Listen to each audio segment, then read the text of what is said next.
యేసు ఇచ్చు బహుమానం ఈ పరిచర్య ద్వారా ఈ దినము మీకు వచ్చుచున్న మాట అంటే వాగ్దానం అని మీరు తీసుకోవచ్చు.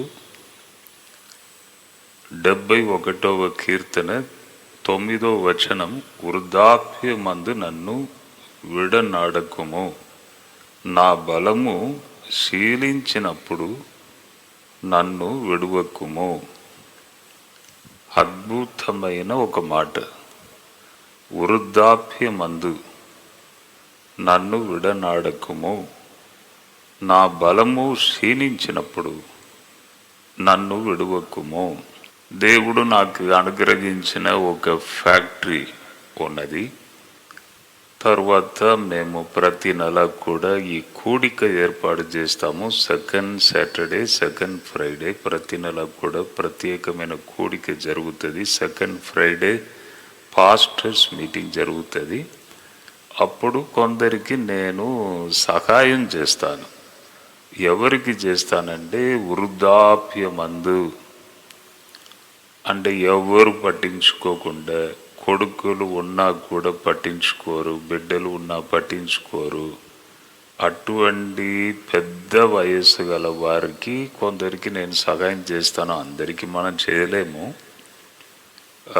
దేవుడైతే చూడండి, పరలోకపు తండ్రి మన అవసరతలన్నీ తీరుస్తున్నాడు. మంచిగా వర్షమును కురిపించి నెక్స్ట్ ఇయర్ భోజనం కొరకు ఇప్పుడే సిద్ధపరచుచున్నాడు. ఆయన ప్రభావము గొప్పది, ఆయన మహిమ గొప్పది, ఆయన క్రియ గొప్పది. కానీ మనము అందరికీ చేయాలంటే చేయలేము. కానీ కొందరికి నేను సహాయం చేస్తూ ఉంటాను. అప్పుడు వారితో నేను అడుగుతాను, మీ కొడుకులు ఎంతమంది అంటే 2 అండి, ఎవరు కూడా నాకు సహాయం చేయరండి అని ఇలా చెప్తూ ఉంటారు. అప్పుడు నాకు అనిపిస్తుంది, చిన్నప్పుడు పిల్లలను కని ప్రేమతో వారిని పెంచి పెద్దగా చేసి అన్నీ చేశారు కదా, ఇప్పుడు ఎంత బాగా చూసుకోవాలి. ఏజ్ పెరిగినప్పుడు ప్రాబ్లం అంటే చుట్టూ ఉన్న బంధువులు, పిల్లలు వారందరూ సరిగా పట్టించుకోరంటే వారికి భారం పెరుగుతుంది, వారికి భార్య పిల్లలు, ఈ భారం ఎక్కువైపోతుంది. తర్వాత తల్లిని చూడాలి, తండ్రిని చూడాలని వారికి అంతా ఒక శ్రద్ధ కనబడదు. ఇప్పుడు నా డాడీ వయసు 95. అంటే వారు ఇంతకాలం బ్రతుకుటకు ఒక కారణం 3 కొడుకులు, ఒక బిడ్డ. ఈ 3 కొడుకులు, మేము 3 ఇక్కడ వరంగల్లోనే ఉన్నాం. 3 ఒక్కొక్కరికి ఒక్కొక్క ఫ్యాక్టరీ ఉన్నది. దేవుడు దీవించాడు.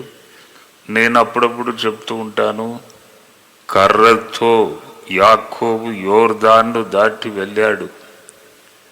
నాకు ఆ కర్ర కూడా లేదు. వరంగల్కి వచ్చినప్పుడు బీద స్థితి, అప్పుడు 1984. అటువంటి స్థితిలో నేను వచ్చాను, దేవుడు దీవించాడని. కాబట్టి తల్లిదండ్రులను సన్మానించు, అప్పుడు నీ ఆయుష్ పెరుగుతుంది, దీర్ఘాయువు దేవుడు నీకు అనుగ్రహిస్తాడు. కాబట్టి డాడీని మంచిగా మేము చూసుకుంటాము, వారికి డబ్బు ఇస్తాము. వారు టీచర్ ఉద్యోగం చేశారు, వారికి కూడా పెన్షన్ వస్తుంది. కానీ మేము కూడా సహాయం చేస్తాము. అన్ని విధాలుగా వారిని మేము చూసుకుంటాము. కాబట్టి వారు నా పిల్లల కొరకైనా నేను బ్రతకాలి దేవా, నా పిల్లలు బాగా ప్రేమిస్తున్నారు, వారి కొరకైనా నేను ఉండాలని ప్రార్థన చేస్తున్నారు. ఏమో అంటే పిల్లలు వారందరూ ప్రేమిస్తే సరే ఇంకా ఉండాలి, మన పిల్లల కొరకు ఉండాలని అనిపిస్తుంది. ఒకవేళ పిల్లలు పట్టించుకోకపోతే, ద్వేషించినట్లయితే, అంటే వారిని సరిగా చూడకపోతే వారికి ఏమనిపిస్తుంది అంటే ఎందుకు వారికి మనం భారంగా ఉన్నాం అని అనిపిస్తుంది. కాబట్టి చూడండి, తల్లిదండ్రులను మంచి చూసుకోవాలి. నెల సహాయము ఆ బీదలకు నేను చేసినప్పుడు ఇలా నేను అడుగుతూ ఉంటాను, దేవుణ్ణి ప్రేమతో నేను చేస్తున్నానమ్మా, ఎందుకంటే దిక్కులేని వారికి, విధవరాలకు, వృద్ధాప్యంలో ఉన్న వారికి చేస్తే మనం దేవునికి చేసినట్టే అని ఆ ప్రేమతో నేను చేస్తున్నానమ్మా అని అది అలా నేను చెప్తూ ఉంటాను.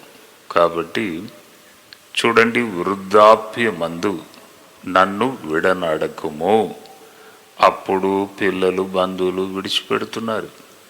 కానీ దేవా నన్ను విడనాడకుము. తర్వాత అక్కడ ఏం బలము క్షీణించినప్పుడు, బలం తగ్గిపోతుంది. అప్పుడు బలము క్షీణించినప్పుడు నన్ను విడువక్కుము. నేను నిన్న కూడా ఒక సందేశం మాట్లాడినప్పుడు ఈ విషయమును మెల్లిగా దానిలో చెప్పాను. బలం ఉన్నప్పుడు ఏమీ తెలియదు, భవిష్యత్తు గురించి, మన జీవితం గురించి ఏం టెన్షన్ ఉండదు. ఎందుకంటే మంచి బలం ఉంటుంది, ఆరోగ్యం ఉంటుంది, రక్తము ప్రవహించడం కానీ, హార్ట్ కానీ ఏం ప్రాబ్లం ఉంటుంది. కాబట్టి ఏదైనా చేయవచ్చు, రిస్క్ తీసుకోవచ్చు.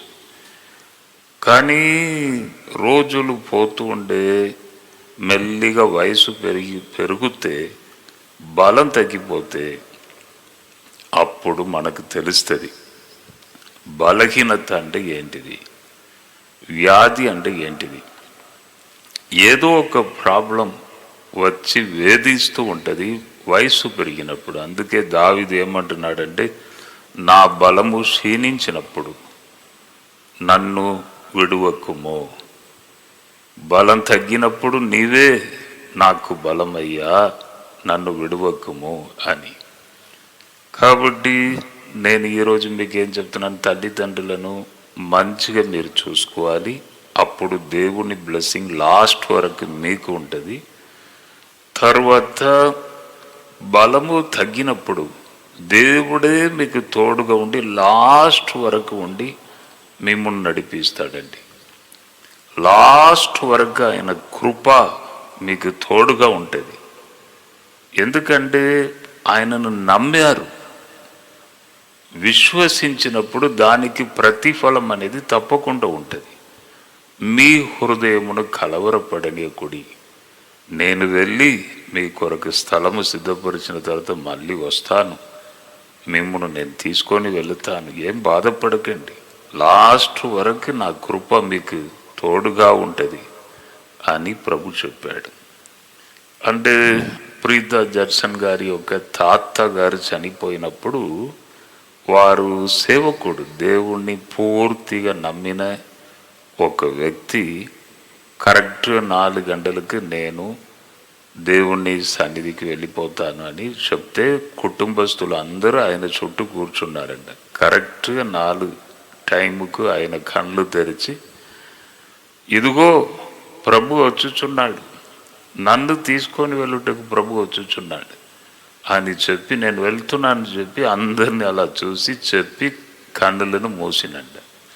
అంటే దానికి అర్థం ఏమిటి, లాస్ట్ ఊపిరి వరకు దేవుని యొక్క కృప ఆయనతో ఉన్నది, ఆయన నడిపించినది, బలపరిచినది. ఆయన బలహీనత యందు దేవుని ఒక బలము సహాయం చేసింది, అదే దానికి అర్థం. కాబట్టి మనము కూడా ధైర్యం తెచ్చుకుంటాం, దేవుణ్ణి చేతిలో మన జీవితాన్ని మనం సమర్పిస్తూ ఆయన బాధ్యత తీసుకుంటాడు, లాస్ట్ వరకు మేము నడిపిస్తాడు, మంచి ఆరోగ్యం ఇస్తాడు.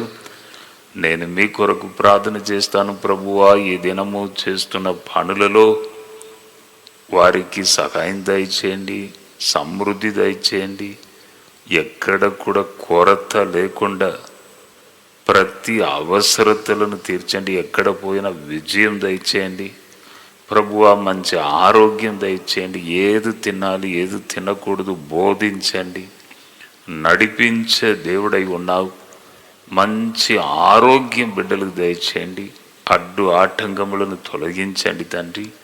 ఇప్పుడే నీ బలమైన శక్తి దిగివచ్చును గాక.